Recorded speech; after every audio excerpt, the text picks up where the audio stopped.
დღეს მართლმადიდებელი ეკლესია გიორგობის დღესასწაულს აღნიშნავს. მილოცვა ჩეხეთიდან გაავრცელა საქართველოს კათოლიკოს პატრიარქმა და ქვეყნის მოსახლეობას დღესასწაული მიულოცა. ილია მეორე ამჟამად საქართველოში არ იმყოფება, ამიტომ მილოცვის ტექსტი პატრიარქის სახელით პროტოპრესვიტერმა გიორგი ზვიადიძემ წაიკითხა.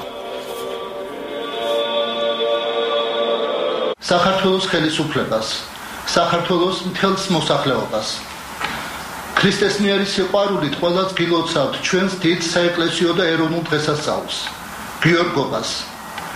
ძლევამოსილი წმინდა გიორგის მეოხებით ღმერთმა მოანიჭოს ჩვენს ერს, ჩვენს ქვეყანას, თითოეულ ჩვენგანს, მშვიდობა, სულიერი და ზნეობრივი ამაღლება, სამშობლოს ერთგული და თავდადებული მსახურება, რათა მოვიპოვოთ წყალობა უფლისა, გამთლიანდეს საქართველო და დაემკვიდროს ჩვენს შორის სიყვარული, ერთობა, ურთიერთთანადგომა და კეთილდღეობა.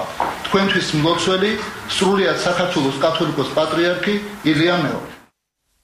პრემიერ-მინისტრმა საქართველოს მოსახლეობას გიორგობის დღესასწაულის სამების საკათედრო ტაძრიდან მიულოცა. წმინდა გიორგი გამარჯვების სიმბოლოა, უსურვებს სრულიად საქართველოს გამარჯვების გზაზე. ევლოს განაცხადა ბიძინა ივანიშვილმა, რომელიც საზეიმო წირვა-ლოცვას მეუღლესთან ერთად დაესწრო.